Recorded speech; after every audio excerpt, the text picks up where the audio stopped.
नमस्कार, स्वागत है आप सभी का। आरएएस प्रीलिम्स एग्जाम को ध्यान में रखते हुए आज से हम करंट अफेयर्स की क्लासेस शुरू करने वाले हैं। इन क्लासेस में क्या क्या होगा, एक तो आप देख ही पा रहे हैं राजस्थान समसामयिकी यानी कि राजस्थान का करंट अफेयर्स। इसके बाद दूसरा होगा नेशनल करंट अफेयर्स यानी कि राष्ट्रीय जो घटनाक्रम है उसको शामिल करेंगे, और तीसरा होगा इंटरनेशनल यानी कि अंतरराष्ट्रीय जो घटनाक्रम है वो हम शामिल करेंगे। अगर तीनों को मिलाकर बात की जाए यानी कि राजस्थान, राष्ट्रीय और अंतरराष्ट्रीय परिदृश्य की जो घटनाक्रम है इनको मिला के बात की जाए तो प्रीलिम्स एग्जाम में लगभग 20 से 25 क्वेश्चन पूछे जा रहे हैं। अब ये एक रेंज इसलिए है क्योंकि कुछ क्वेश्चंस ऐसे होते हैं जिनको कुछ लोग कहेंगे कि ये करंट अफेयर्स का पार्ट है, कुछ कहेंगे कि नहीं ये किसी सब्जेक्ट का पार्ट है, यानी कि कुछ कहेंगे कि ये इकोनॉमिक्स का क्वेश्चन है, या कोई क्वेश्चन ऐसा होगा जिसको कुछ लोग कहेंगे साइंस एंड टेक्नोलॉजी का है, या कोई क्वेश्चन जिसको कोई कहेगा कि ज्योग्राफी का है, लेकिन वो एकदम लेटेस्ट मुद्दे पर होते हैं तो वो करंट अफेयर्स में भी काउंट किए जा सकते हैं। इसलिए एक रेंज होती है 20 से 25। इस बार यानी कि आरएएस 2021 की प्रीलिम्स की बात की जाए तो उसमें लगभग 23 क्वेश्चन थे जो करंट अफेयर से पूछे गए थे। आज से हम शुरुआत कर रहे हैं, ये है राजस्थान का करंट अफेयर्स। अच्छा, इनमें से तीनों में से अगर बात की जाए तो तीनों में से कितने कितने क्वेश्चन आते हैं? तीनों लगभग बराबर ही हैं। राजस्थान, राष्ट्रीय, अंतरराष्ट्रीय, इसमें अंतरराष्ट्रीय वाले थोड़े से कम है, बाकी राजस्थान और राष्ट्रीय लगभग बराबर आते हैं। अब अगर आजकल की सिनेरियो की बात की जाए तो गवर्नमेंट बार बार कह रही है कि राजस्थान के एग्जाम में राजस्थान के अभ्यर्थियों को ज़्यादा मौका मिलना चाहिए। इसके लिए राजस्थान का जो जीके का पार्ट है उसके क्वेश्चन ज़्यादा पूछे जाएं, तो हो सकता है राजस्थान करंट अफेयर्स के भी क्वेश्चन थोड़े से बढ़ जाएं। अब ये क्वेश्चन यानी कि क्लासेज हम कहाँ से शुरू करेंगे, कंटेंट हमारा कब से स्टार्ट होगा? जनवरी 2023, यानी पहले हम बैकलॉग से शुरू करेंगे जनवरी से आते आते, और सितंबर या अक्टूबर जब भी आपका एग्जाम होगा वहां तक हम इसको कंटिन्यू रखने वाले हैं। तो पहले स्टार्ट करेंगे जनवरी से। क्लासेज का पैटर्न हमारा क्वेश्चन एंड आंसर वाला होना ही है, जैसा कि आप पहले डिस्कस कर भी चुके हैं। पहले जो हमारी क्लासेज हुई थी जो टीचिंग वाले एग्जाम के लिए हुई थी, रीट के लिए, सेकेंड ग्रेड के लिए, फर्स्ट ग्रेड टीचर के लिए, उन सभी के लिए यही हमारा फॉर्मेट था। बुकलेट आपके पास होगी ही कलम वाली, उसी को हम रेफर करते हुए उसी बुकलेट के आधार पर क्वेश्चन आंसर हम डिस्कस करते हैं। अब देखते हैं कि हमारे स्रोत क्या है, यानी कि जो हमने कंटेंट बनाया है, जो मैगजीन है कलाम की, उसमें हमने किन किन चीज़ों को रेफर किया है। तो अगर राजस्थान के संदर्भ में बात की जाए तो हर दिन हम सुजस बुलेटिन, सुजस न्यूज पढ़ ही रहे हैं, सुजस मैगजीन पढ़ रहे हैं, जो कि DIPR यानी कि department of information and public relation यानी कि सूचना एवं जनसंपर्क विभाग की पत्रिका है। तो सबसे पहले तो हम इसी वेबसाइट को फॉलो करेंगे। फिर राजस्थान की जो आर्थिक समीक्षा है इसको, राजस्थान का बजट, लेटेस्ट जो बजट है, विभागों की वेबसाइट, अलग अलग विभागीय जो वेबसाइट हैं उन पर क्या क्या जानकारी है, अलग अलग विभागों की जारी करने वाली रिपोर्ट्स, यानी कि जैसे कृषि विभाग अगर अपनी कोई वार्षिक रिपोर्ट जारी कर रहा है, या उद्योग विभाग की कोई रिपोर्ट आई है उस तरह की रिपोर्ट्स, या वन विभाग की कोई रिपोर्ट है। प्रमुख समाचार पत्र राजस्थान के संदर्भ में राजस्थान वाले, और राष्ट्रीय अंतर्राष्ट्रीय संदर्भ में राष्ट्रीय जो प्रमुख अखबार हैं उनकी बात यहाँ हो रही है। और विगत वर्षों के प्रश्न, यानी कि किस तरह के क्वेश्चन पूछे जा रहे हैं, क्वेश्चन का नेचर क्या है, उसको ध्यान में रखकर ये सारा कंटेंट तैयार किया गया है। किसके लिए? राजस्थान के संदर्भ में। अब राष्ट्रीय और अंतर्राष्ट्रीय परिदृश्य की बात की जाए तो जैसे यहाँ DIPR है, ऐसे राष्ट्रीय परिदृश्य में आता है PIB, प्रेस इंफॉर्मेशन ब्यूरो, यानी भारत सरकार का आप कह सकते हैं मुखपत्र, जिसमें वो अपनी सारी सूचनाएं, सारी जानकारियां हर दिन की अपडेट करता है। यहाँ ऐसे ही आर्थिक समीक्षा है, यहाँ राजस्थान की और यहाँ भारत की, यहाँ भारत का संघीय बजट, भारत सरकार की विभागीय वेबसाइट, विभागीय रिपोर्ट, प्रमुख समाचार पत्र राष्ट्रीय स्तर के, और विगत वर्षों के प्रश्न, यानी कि परीक्षा में, आरएएस परीक्षा में किस तरह के क्वेश्चन पूछे गए हैं उनको ध्यान में रखते हुए ही राष्ट्रीय और अंतरराष्ट्रीय परिदृश्य का जो करंट अफेयर्स है वो तैयार किया गया है। यानी सोर्सेज हम पूरी कोशिश करते हैं एकदम ऑथेंटिक हो। अब देखते हैं हमारा पैटर्न क्या रहता है। तो जो लोग पहले ही क्लासेस देख चुके हैं उनको इसके बारे में पता है, जो लोग नए जुड़े हैं उनको मैं एक बार बता देता हूं। सबसे पहले हमारा पहला चैप्टर होता है जिसमें हम पढ़ते हैं योजनाएं, कार्यक्रम, नीतियां एवं अभियान। दूसरा फिर हम पढ़ेंगे रिपोर्ट, मुद्दे, घटनाएं और चर्चित स्थल। तीसरा फिर प्रमुख व्यक्तित्व, नियुक्तियां, पुरस्कार, सम्मान और खेल खिलाड़ी। और लास्ट में हम पढ़ेंगे विविध। ये किसकी बात हो रही है? ये सारी की सारी बात हो रही है राजस्थान समसामयिकी की। ये हमारा पैटर्न रहने वाला है। तो सबसे पहला चैप्टर जो हम आज डिस्कस करने वाले हैं, आपकी कलाम बुकलेट का भी यही है, योजनाएं, कार्यक्रम, नीतियां एवं अभियान। थ्योरेटिकल जो चीजें हैं वो आपके पास हैं बुकलेट में, अब उसी को क्वेश्चन आंसर के फॉर्मेट में हम इन क्लासेज में डिस्कस करने वाले हैं। शुरुआत करते हैं क्वेश्चन के साथ। पहला क्वेश्चन क्या है? हाल ही में राजस्थान में आयोजित अखिल भारतीय पीठासीन अधिकारी सम्मेलन के संदर्भ में कौन सा कथन सही है? पूछा गया है सही कौन सा है, कौन सा सम्मेलन है? अखिल भारतीय पीठासीन अधिकारी सम्मेलन। क्या है पहला क्वेश्चन, पहला ऑप्शन क्या है, राजस्थान में पीठासीन अधिकारियों का ये चौथा सम्मेलन था। दूसरा ऑप्शन क्या है, सम्मेलन का उद्घाटन राष्ट्रपति द्रौपदी मुर्मू द्वारा किया गया। यह सम्मेलन का 88वां संस्करण था और राजस्थान में इसका आयोजन लगभग 21 वर्ष बाद हुआ। ये आपके चारों ऑप्शन हैं। ये वाला जो टेल वर्ड है ये आपको थोड़ा ध्यान से पढ़ना है कि क्वेश्चन के लास्ट में क्या शब्द है, कि कथन सही है या सही नहीं है, क्या लिखा हुआ है, सत्य लिखा हुआ है या असत्य लिखा हुआ है, सुमेलित लिखा हुआ है या असुमेलित लिखा हुआ है, इसको थोड़ा आपको ध्यान देकर पढ़ना है। तो यहाँ पूछा है कौन सा कथन सही है। पहला क्या है, क्या ये राजस्थान में चौथा सम्मेलन था, तो यही बात एकदम सही है, यानी कि पहला जो ऑप्शन है वही इसका आंसर होगा। राजस्थान में पीठासीन अधिकारियों का ये चौथा सम्मेलन था। इसका मतलब इससे पहले भी 3 आयोजित हो चुके होंगे। इससे पहले 3 कब कब आयोजित हुए, एक हुआ 1957 में, दूसरा हुआ 1978 में, तीसरा हुआ 2011 में। ये जो 1957 में आयोजित हुआ ये 23वां था ओवरऑल। 1978 में जो आयोजित हुआ वो 44वां था और 2011 में जो आयोजित हुआ वो 76वां था। और अब जो आयोजित हुआ है, जो कि आपके ऑप्शन सी में लिखा हुआ है, ये ऑप्शन गलत है। अब जो आयोजित हुआ है यानी कि 2023 में, वो कौन सा है, वो है 83वां। तो ये आपको याद रखना है। इस बार कौन सा सम्मेलन आयोजित हुआ, तो 88 नहीं, ये आयोजित हुआ था 83वां। तो ये ऑप्शन गलत हो गया। सम्मेलन का उद्घाटन राष्ट्रपति द्रौपदी मुर्मू द्वारा किया गया। अच्छा, एक और बात, अभी तक जितने भी राजस्थान में जितनी बार भी इनका आयोजन हुआ, सभी के सभी, तीनों पहले ये और चौथा ये, सभी के सभी कहाँ आयोजित हुए हैं, जयपुर में।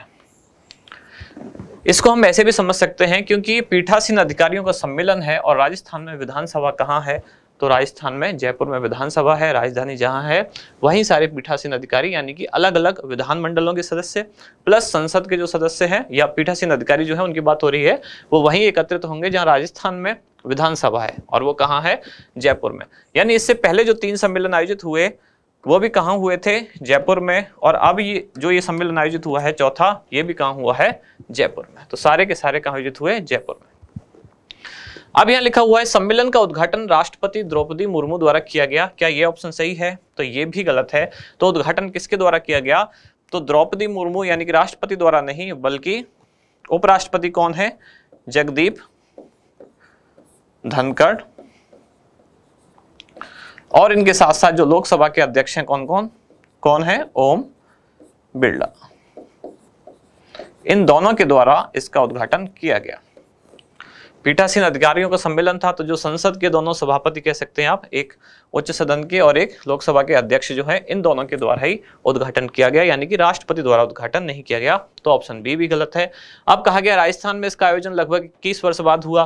तो अगर आप यहाँ देखेंगे कि पुराना कब हुआ, 2011 में, और अब कब हुआ, 2023 में, तो ये लगभग 21 नहीं, लगभग 11-12 वर्ष बाद हुआ है। तो ये ऑप्शन भी गलत है, लगभग 11 वर्ष बाद इसका आयोजन किया गया है। ये क्वेश्चन इंपॉर्टेंट है क्योंकि ये आयोजन यानी कि ये घटनाक्रम इंपॉर्टेंट है। कौन सा, ये 83वां अखिल भारतीय पीठासीन अधिकारी सम्मेलन था। कहाँ आयोजित हुआ, जयपुर में। जयपुर में इससे पहले भी 3 बार आयोजन हो चुका है, यानी कि चारों के चारों सम्मेलन जयपुर में ही आयोजित हुए हैं। पहले 3 बार कब कब हुए जयपुर में, एक 23वां, एक 44वां, एक 76वां, एक 1957 में, 78 में, 2011 में। और अब जो आयोजित हुआ है 83वां, वो राजस्थान में लगभग 11 वर्ष बाद हो रहा है, जिसका उद्घाटन किसने किया है, तो जगदीप धनखड़ जो कि उपराष्ट्रपति हैं और ओम बिरला जो कि लोकसभा के अध्यक्ष हैं, इनके द्वारा इसका उद्घाटन किया गया। बढ़े आगे अगले क्वेश्चन की तरफ। मीरासी एवं भिश्ती समुदाय हेतु उत्तर मैट्रिक छात्रवृत्ति योजना के संबंध में कौन सा कथन सही नहीं है। यहां फिर से ध्यान देना है, यहां क्या पूछा है, लास्ट में लिखा हुआ है सही नहीं है। ऑप्शन पढ़ें आप कि योजना का लाभ प्राप्त करने हेतु वार्षिक पारिवारिक आय 2.5 लाख रुपए से अधिक नहीं होनी चाहिए, अधिक नहीं होनी चाहिए। फिर है योजना से प्रतिवर्ष 10,000 विद्यार्थी लाभान्वित होंगे। तीसरा है कक्षा 11 से स्नातक उत्तर यानी कि पोस्ट ग्रेजुएशन तक 5,000 से लेकर 20,000 रुपए तक छात्रवृत्ति प्रदान की जाएगी। और ऑप्शन डी है योजना की घोषणा राज्य बजट 2022-23 में कर दी गई। तो जहां जहां फैक्चुअल चीजें हैं एक बार अंडरलाइन करके थोड़ा आपको ध्यान से पढ़नी है। पहली लाइन क्या है, पहले तो क्वेश्चन में क्या पूछा है, सही नहीं है, यानी कि गलत आपको जो है वो ढूंढना है। योजना का लाभ प्राप्त करने हेतु वार्षिक पारिवारिक आय 2.5 लाख रुपए से अधिक नहीं होनी चाहिए, तो ये वाला सेंटेंस सही है, यानी कि उत्तर ये नहीं है क्योंकि यहाँ पूछा है सही नहीं है। योजना से प्रतिवर्ष 10,000 विद्यार्थी लाभान्वित होंगे, तो ये वाली बात गलत है, इसमें 10,000 नहीं बल्कि कितने 2,000 विद्यार्थी प्रतिवर्ष संख्या रखी गई है। कक्षा 11 से स्नातकोत्तर तक 5,000 से लेकर 20,000 तक की छात्रवृत्ति प्रदान की जाएगी, ये बात भी सही है। और योजना की घोषणा राज्य बजट 2022-23 में की गई, ये बात भी सही है। अब ये मीरासी और बिश्ती कौन होते हैं, राजस्थान में खास प्रजाति है या कह सकते हैं जनजाति जाति। मीरासी समुदाय में ज्यादातर लोक कलाकार गायक वगैरह हैं और बिश्ती समुदाय भी इनसे ही बिश्ती समुदाय एक पुरानी जाति है जो कई बार कहते हैं कि इनका पुराना काम था पानी भरने वगैरह से या पानी खींचने वगैरह से, इस तरह की कुछ बातें हैं। तो इन दोनों समुदायों के विकास के लिए योजना शुरू की गई, कौन सी, उत्तर मैट्रिक छात्रवृत्ति योजना। तो इसमें 10,000 ना होकर 2,000 विद्यार्थी प्रतिवर्ष लाभान्वित किए जाएंगे, बाकी सारे आंकड़े सही हैं, ये गलत है, तो यही इसका उत्तर होगा बी। अगला क्वेश्चन है, गौशाला और पशु आश्रय स्थल पर सहभागिता योजना के अंतर्गत राज्य सरकार और कार्यकारी एजेंसी द्वारा किए जाने वाले व्यय का अनुपात क्रमशः कितना होगा। ऑप्शन है आपके 50-50, 60-40, 90-10 और 70-30। पहले तो आपको ये योजना समझनी पड़ेगी, ये योजना क्या है, गौशाला और पशु आश्रय स्थल पर सहभागिता योजना या जन सहभागिता योजना। ये सरकार की एक ऐसी योजना है कि गायों के संरक्षण के लिए सरकार ने एक प्रस्ताव रखा है कि अगर आप स्थानीय स्तर पर, अब स्थानीय स्तर से क्या मतलब है, ग्राम पंचायत स्तर पर अगर कोई संस्था या कोई कार्यकारी एजेंसी आप डेवलप कर लेते हैं या कोई स्वयं सेवी संस्था है, ये अगर जिम्मेदारी लेती है कि गौशाला का संरक्षण या देखभाल हम कर लेंगे, तो सरकार कहती है अगर आप ये जिम्मेदारी लेते हैं गौशाला के संचालन की, देखरेख की, तो उस पर जो लगने वाला व्यय है उसका 90% तक हम दे सकते हैं, यानी राज्य सरकार देगी, और 10% केवल इस कार्यकारी एजेंसी को देना होगा, यानी कि सी ऑप्शन जो है यही सही है। अब इसमें सरकार ने कितनी कितनी गौशालाएं खोलने की घोषणा की है, तो इसमें कुल जो संख्या है वो रहेगी 1500, जिसमें पहले चरण में खोली जाएगी 200 और दूसरे चरण में खोली जाएंगी 1,300 या 1,300। अब जो ये पहले चरण में खोली जाएंगी ये कौन से वर्ष में, ये 2022-23 में, और बाकी की जो 1,300 हैं ये 2023-24 में गौशालाएं खोली जाएंगी। ये इनकी संख्या है, और इस योजना के लिए जो कुल बजट रखा गया है वो कितना है, 1,377 करोड़ रुपए। ये इस योजना का कुल बजट है, जिसमें कुछ खर्चा होगा पहले चरण में लगभग 200 करोड़ के आसपास, 1,100 करोड़ कुछ लगभग खर्च होंगे दूसरे चरण में, तो इस तरह से कुल मिलाकर 1,377 करोड़ रुपए इसमें खर्च होने हैं। कुल गौशालाएं कितनी बनाई जानी है, 1500, पहले चरण में 200, फिर 1,300। और इसमें प्रोसेस क्या है कि यदि स्थानीय स्तर पर, ग्राम पंचायत स्तर पर या कोई स्वयंसेवी संस्था ये कहती है कि गौशाला का जो संरक्षण है, जो देखरेख है, जो संचालन है, उसकी जिम्मेदारी अगर हम ले लेते हैं, तो राज्य सरकार कहती है कि 90% खर्चा तक हम दे देंगे, बाकी 10% आपको उठाना होगा। इसमें पहले चरण में 200 गौशालाएं खोली जाएंगी, फिर 1,300, कुल मिलाकर 1,500 कुल बजट है 1,377 करोड़ रुपए। योजनाओं का क्या बजट है, ऐसे क्वेश्चन पूछे गए हैं। अभी जो सेकंड ग्रेड का एग्जाम हुआ था उसमें पूछा गया था कि इंदिरा गांधी शहरी रोजगार गारंटी योजना का कुल बजट कितना है, तो योजना को जो बजट है एक बार याद रखें। निम्नलिखित में से कौन सा विकल्प असुमेलित है, यहां भी ध्यान देना है, यानी कि सुमेलित नहीं है। सूची 1 में दिए गए हैं कुछ कार्यक्रम के नाम, कार्यक्रम या योजना के नाम। सूची 2 में उससे संबंधित स्थान दिया गया है, यानी कि कौन सी योजना या कौन सा कार्यक्रम कौन से स्थान पर संचालित है, यह आपको दिया गया है। आपको देखना है कि कौन सा मिसमैच है। हवाई उड़ान योजना दौसा, मेरा विद्यालय मेरा अभिमान जालौर, अभियान सेहत अलवर और मिशन पालनहार जयपुर। ये 4 आपको ऑप्शन दिए गए हैं। हवाई उड़ान योजना क्या है, ये योजना, हवाई उड़ान योजना ये ऐसी योजना है जिसमें 10th और 12th क्लास के अच्छे मार्क्स लाने वाले जो टॉप 2 बच्चे हैं, बालक बालिकाएं हैं, यहाँ 12th में हर संकाय ऐसे, यानी कि साइंस कॉमर्स आर्ट्स के 2 बालक बालिकाएं जो 10th और 12th में अच्छे नंबर लाते हैं, तो दौसा के जो विधायक हैं, विधायक द्वारा ये संचालित प्रोग्राम है जिसमें इनको हवाई यात्रा कराई जाती है 2 स्कूली छात्र छात्राओं को। तो ये योजना दौसा से ही संबंधित है, ये वाली जानकारी सही है। दूसरा है मेरा विद्यालय मेरा अभिमान जालौर, तो ये भी सही है, ये जालौर से संबंधित है। ये प्रोग्राम क्या है, ये बच्चों की सेहत से संबंधित एक कार्यक्रम है जिसमें बच्चों की सेहत जांच की जाती है, स्वास्थ्य देखभाल उनकी की जाती है।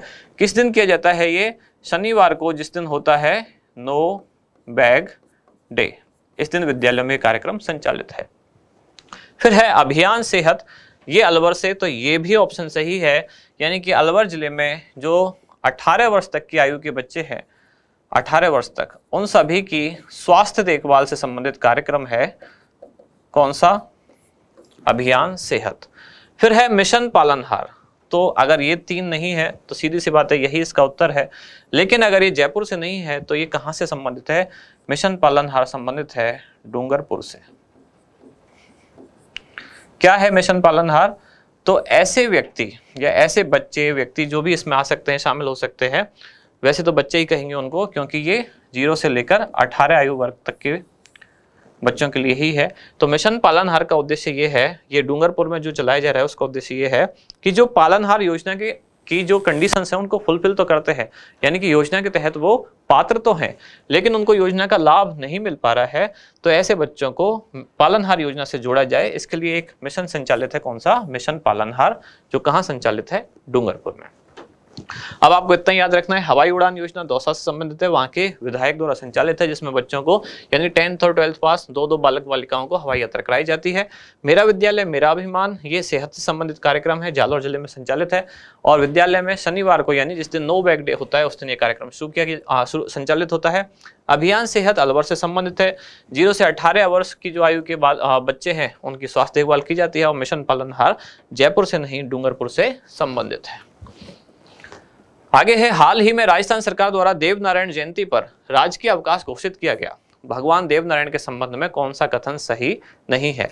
पहले जो जानकारी दी गई है वो है करंट अफेयर्स, दूसरी जो जानकारी दी गई है उसमें एक तरह से एक हिस्टोरिकल इंफॉर्मेशन पूछी गई है। अब ये क्वेश्चन हिस्ट्री का भी कह सकते हैं, ये क्वेश्चन करंट अफेयर्स का भी कह सकते हैं। हिस्ट्री में भी मेनली जो सांस्कृतिक विरासत है उसका भी क्वेश्चन कह सकते हैं, और जो करंट अफेयर्स है उसका भी मिला जुला क्वेश्चन है। देखते हैं क्या है इसके ऑप्शन। हाल ही में इनकी 1001वीं जयंती मनाई गई, इनका जन्म स्थान मालासेरी डूंगरी है, इनके अनुयायी इन्हें भगवान विष्णु का अवतार मानते हैं, इनके प्रमुख अनुयायी गुर्जर जाति के लोग हैं।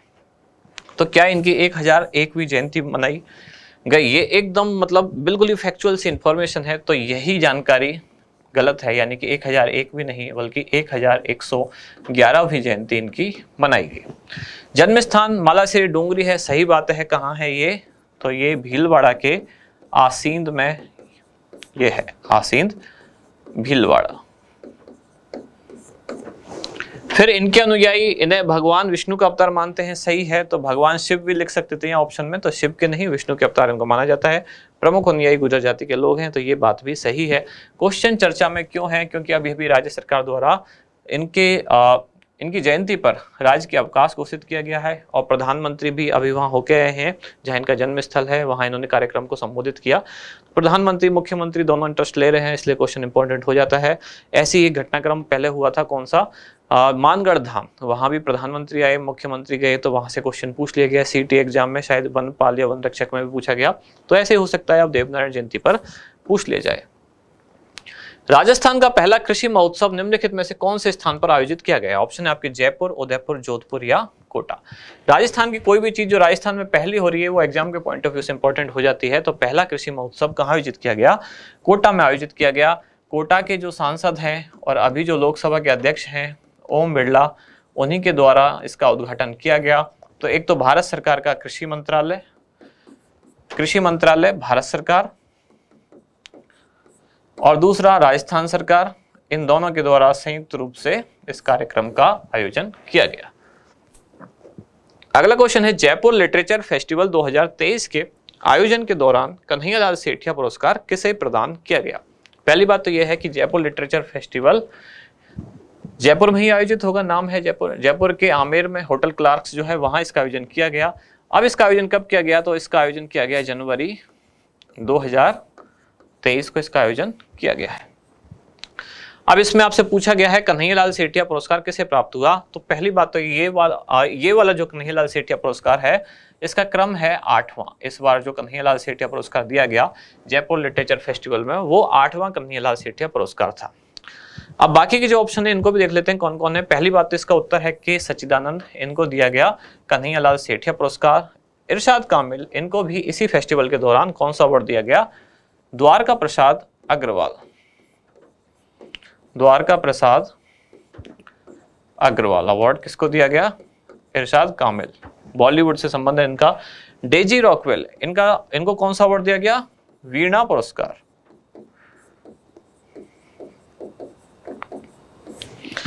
और राजीव बरघट्टा, इनकी पुस्तक का यहाँ विमोचन किया गया, उसको भी पुरस्कृत किया गया। तो के सच्चिदानंद जो है इनको मिला कौन सा? कन्हैयालाल सेठिया पुरस्कार, और जो कि इसका क्रम क्या था? 8वां। अगला क्वेश्चन क्या है? राष्ट्रीय युवा महोत्सव 2023 का आयोजन निम्नलिखित में से किस थीम के साथ किया गया? यहाँ पूछा गया है थीम। तो राष्ट्रीय युवा महोत्सव, ये इस तरह से कह सकते हैं, ये नेशनल करंट अफेयर्स का क्वेश्चन है। इसका आयोजन निम्नलिखित में से किस थीम के साथ किया गया? तो पहली बात तो यह है कि आयोजन कब किया गया। युवा दिवस किस दिन होता है? 12 जनवरी, जिस दिन स्वामी विवेकानंद का जन्मदिन होता है। तो 12 जनवरी को मनाया जाता है राष्ट्रीय युवा महोत्सव। इसका आयोजन किया गया था। उद्घाटन कहाँ से किया गया, यानी कि कार्यक्रम कहाँ से शुरू किया गया? तो कर्नाटक के हुबली से कार्यक्रम का उद्घाटन किया गया। 12 जनवरी को कर्नाटक के हुबली से कार्यक्रम का उद्घाटन किया गया। अब ऑप्शन है आपके, इसकी थीम क्या थी? उद्यमशील युवा, सक्षम भारत, विकसित युवा, विकसित भारत, उभरता युवा, संवरता भारत, या शिक्षित युवा, विकसित भारत। इसकी थीम थी विकसित युवा, विकसित भारत। दोनों विकसित इसमें आएंगे, वही इसकी थीम है। एक में एक साइड युवा है, दूसरी साइड भारत है। तो युवा विकसित होगा तो भारत विकसित होगा। ये इसकी थीम थी, विकसित युवा, विकसित भारत, जिसका नाम है राष्ट्रीय युवा महोत्सव 2023। आयोजन यानी इसका उद्घाटन किया गया हुबली कर्नाटक से, कब? 12 जनवरी को। फिर है राजशील पोर्टल के संचालन हेतु राजस्थान सरकार द्वारा निम्नलिखित में से किस संस्थान के साथ MOU हस्ताक्षरित किया गया है? राजशील पोर्टल, राजस्थान, फिर स्किल, एंटरप्रेन्योरशिप, एम्प्लॉयमेंट ऐसे करके कुछ है, और लाइवलीहुड, 3 इसमें शब्द आते हैं राजशील में। अब आपसे पूछा गया है किस समूह के साथ हस्ताक्षर किया गया था? तो ऑप्शन है Vedanta group, Tata group, yes bank, या इवान फाउंडेशन। इसी तरह का एक क्वेश्चन ये भी पूछा गया जिसमें वेदांता ग्रुप, उसका आंसर था फर्स्ट ग्रेड वाले एग्जाम में पूछा गया। और क्या था क्वेश्चन कि नंद घर योजना, जो कि आंगनवाड़ी केंद्र संचालन से संबंधित है, कि नंद घर योजना में कौन सी संस्था सहयोगी है? वहां था वेदांता ग्रुप। और यहाँ कौन है? यहाँ है यस बैंक। यानी कि राजशील पोर्टल के संचालन के लिए किसके साथ MOU हस्ताक्षरित किया गया है? तो वो है यस बैंक।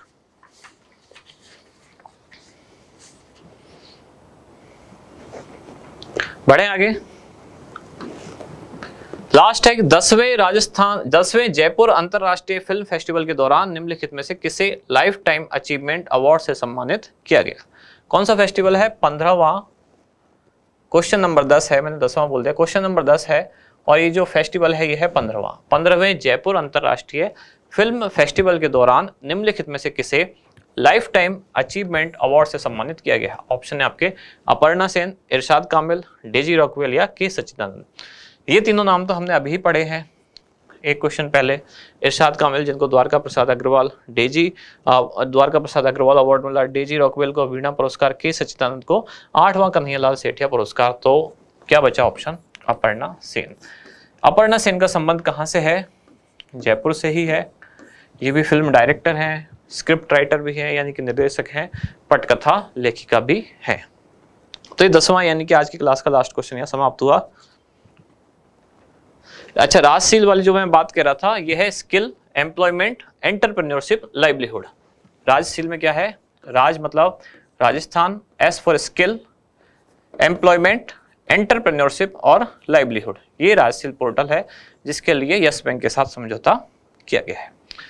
ये आज की क्लास का लास्ट क्वेश्चन है जो अब समाप्त हुआ।